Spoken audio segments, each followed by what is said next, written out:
Ça fait désormais 6 mois que j'utilise mon iPhone 15 Pro Max, donc 6 mois que j'ai pu le tester dans toutes les conditions. J'ai voyagé avec, travaillé avec, et je vais donc vous dire tout ce que j'aime, ce que je n'aime pas sur cet iPhone 15 Pro Max et les manques qu'il peut avoir par rapport à certains concurrents. Allez, c'est parti, on y va.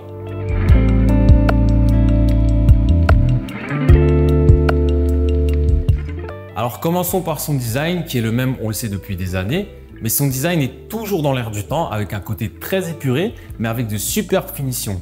Personnellement, j'en suis toujours fan comme au premier jour. La couleur gris titane est vraiment superbe et je m'en lasse absolument pas. J'ai personnellement pas noté de changement de couleur sur les tranches en titane. Par contre, les traces de doigts sont vraiment très visibles sur les tranches. Il faut donc le frotter assez souvent pour qu'il garde un bel aspect. La face arrière prend beaucoup moins les traces de doigts, ou en tout cas elles sont beaucoup moins visibles.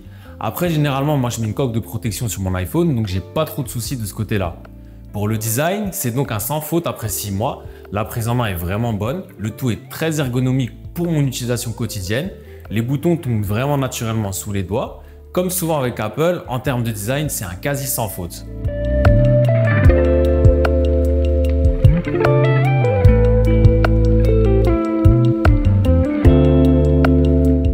Alors l'écran, pour ma part, lorsque j'ai lu, je le considérais comme l'un des meilleurs, si ce n'est le meilleur du marché, mais parce qu'il y a un mais, et entre temps d'autres smartphones sont sortis, je dois dire que l'écran du S24 Ultra est meilleur. Ce sont sur des petits détails, mais je trouve les couleurs un peu plus riches sur le S24 Ultra, et aussi le système anti-reflet intégré à l'écran du S24 Ultra est vraiment une différence énorme au quotidien, et surtout c'est une différence que l'on voit et que l'on ressent. Malgré ça, l'écran de cet iPhone fait quand même partie des meilleurs du marché, je vous rassure. Les couleurs sont superbes et fidèles, la calibration est excellente et vous le savez que c'est un point très important pour moi. Le ProMotion est toujours un régal au quotidien et devoir repasser sur du 60 Hz, c'est vraiment très compliqué quand on a des écrans 120 Hz. Personnellement, l'écran 6,7 pouces me va parfaitement au quotidien. C'est bien sûr un peu encombrant, mais je préfère avoir ce confort au quotidien, surtout que je fais beaucoup de choses avec mon iPhone. Ça me permet aussi avec cette taille d'avoir une batterie un peu plus grande, ce qui n'est pas de refus sur cet iPhone, mais j'y reviendrai un petit peu plus tard. Cet écran ProMotion, vous le savez, permet d'avoir un taux de rafraîchissement adaptatif et donc on va avoir un mode Always on Display. Personnellement, je ne l'ai jamais utilisé, je trouve ça pas spécialement utile et surtout, je trouve pas ça super beau sur iOS, c'est trop simple même. Sur Android, je n'utilise pas non plus ce mode, mais il permet tout de même d'avoir une beaucoup plus grande personnalisation. Toujours sur cet écran, on a Dynamic Island qui est là depuis l'iPhone 14 Pro.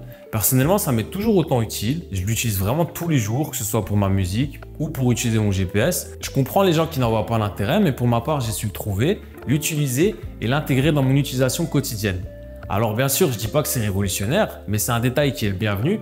Et surtout, Apple a su tirer profit d'un défaut entre guillemets avec cette encoche pour l'utiliser comme point d'interaction de l'écran. Pour la luminosité en extérieur, elle est vraiment excellente. J'ai jamais eu de souci pour lire mon contenu en extérieur. C'est un excellent point parce que beaucoup de smartphones ne permettent pas de voir clairement son écran en extérieur.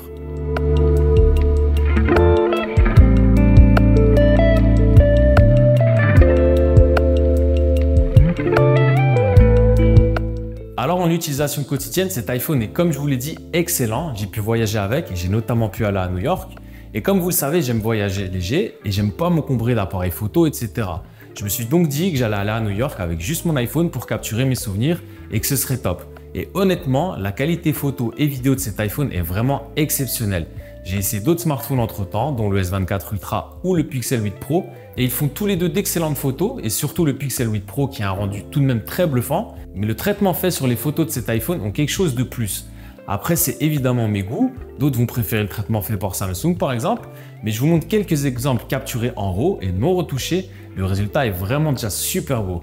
Mais surtout, et moi c'est ce qui m'intéresse le plus, c'est la qualité vidéo. Et là je peux vous le dire, j'ai pas encore trouvé un seul constructeur au niveau d'Apple dans ce domaine. En vidéo c'est très simple, ils sont les meilleurs. Et si en plus vous utilisez l'application Blackmagic Cam, vous avez vraiment de quoi faire de super vidéos. Je vous montre un exemple, encore une fois filmé à New York et que j'avais posté sur mes réseaux. Avec l'ajout en plus du zoom x5, Apple a vraiment permis de capturer de superbes images et dans toutes les conditions parce que même de nuit les vidéos sont vraiment belles et exploitables. Ce zoom x5 offre vraiment beaucoup de possibilités et de perspectives différentes, que ce soit en photo ou vidéo. Ça permet vraiment d'avoir un très large éventail lors des prises de vue. Par contre, dans cette utilisation quotidienne, il y a un énorme point noir, c'est l'autonomie. Elle est vraiment pas bonne, je dirais presque catastrophique. Et surtout là, à l'heure actuelle où je fais cette vidéo, je suis sur iOS 17.4.1, l'autonomie est vraiment mauvaise et même catastrophique. Je fais attention à mes cycles de recharge. donc je suis jamais en dessous de 20% et quasiment jamais au-dessus de 80%. J'ai une utilisation normale de mon iPhone, environ 3-4 heures par jour d'écran. Bon, je sais que c'est beaucoup, mais voilà, ça reste une moyenne normale. Je dois recharger quasiment tout le temps en fin de journée pour donner un coup de boost à la batterie. Par exemple, lorsque je voyage, je dois toujours prendre une batterie externe ou mon chargeur pour être sûr de ne pas tomber en rate de batterie. À New York, par exemple, je devais vraiment jongler et jauger ma batterie pour pouvoir finir la journée. Ou encore lorsque j'étais à Londres le mois passé pour une journée, à 19 h, il me restait à peine 15% de batterie avec juste une petite utilisation de mon GPS pour pouvoir me repérer dans les métros et faire un peu de photos. Je trouve que c'est vraiment le plus gros point noir de cet iPhone parce qu'au fil des mises à jour, ça n'a même pas été amélioré et c'est même devenu pire à la limite. Et le problème dans tout ça, c'est qu'on a une charte qui est très loin d'être rapide. Je dirais même plutôt lente, donc même lorsque l'on doit donner un coup de jus, c'est pas super rapide. C'est vraiment dommage et surtout regrettable pour un smartphone à ce prix. Dites-moi en commentaire ceux qui ont un iPhone si vous avez le même ressenti que moi concernant l'autonomie de cet iPhone.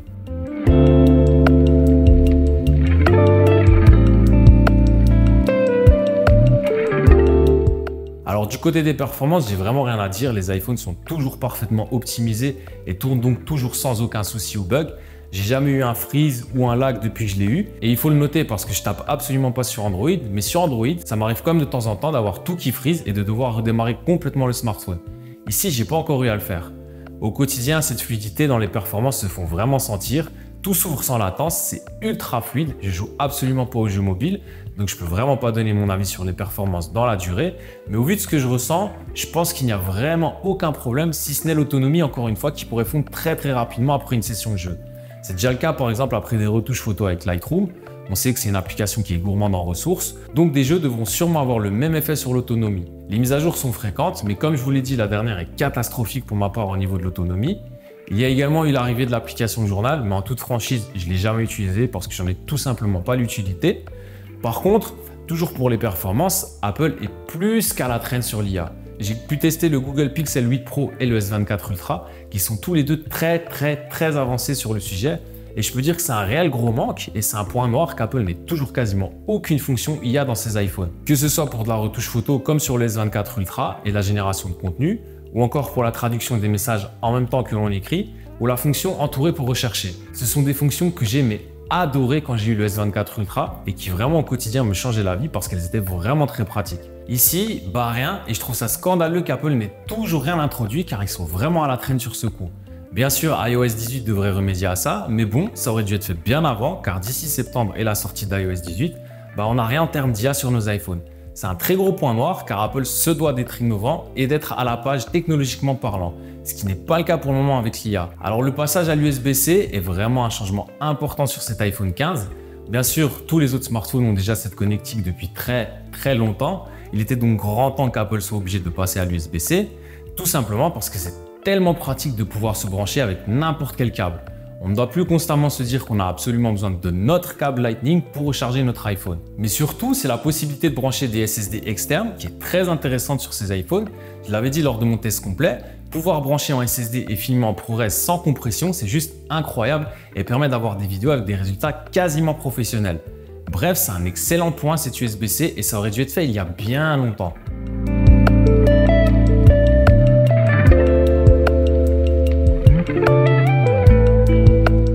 Alors ce bouton Action, c'était aussi une des grosses nouveautés de cet iPhone 15 Pro Max. Et qu'est-ce que je peux dire après 6 mois? Personnellement, je le trouve bien, mais pas indispensable. Je m'explique, je sais que certains d'entre vous ont créé des raccourcis de fou pour pouvoir donner des actions comme pouvoir ouvrir sa voiture avec. Mais moi, je suis pas du genre à vouloir bidouiller. Je suis comme beaucoup de gens, je veux quelque chose qui soit facile d'accès et sans avoir à faire plein de manipulations. Et ici, si on ne veut pas faire un tas de manipulations, on a un choix très restreint pour le bouton Action. Ça se résume à pouvoir changer son mode de concentration, passer en mode silencieux, etc.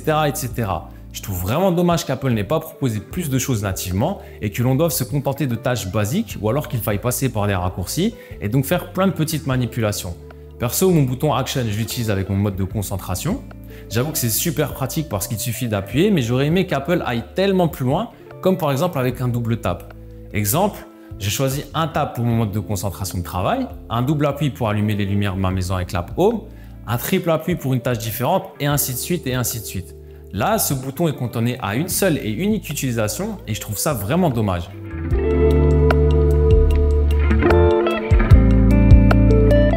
Alors pour conclure, qu'est-ce que je peux dire de cet iPhone 15 Pro Max après 6 mois d'utilisation quotidienne? Très honnêtement, c'est un excellent smartphone, très complet et super bien équilibré. Par contre, je dois être très honnête, il a de gros manques, surtout en termes d'IA. Comme je l'ai dit, Samsung ou Google sont loin, mais très loin devant à ce sujet.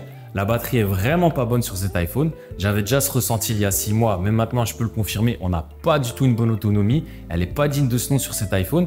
Et c'est dommage parce que c'est très frustrant de devoir certaines fois se dire qu'il faut faire attention en fin de journée. Sinon, on risquerait de ne pas avoir assez de batterie pour terminer notre journée.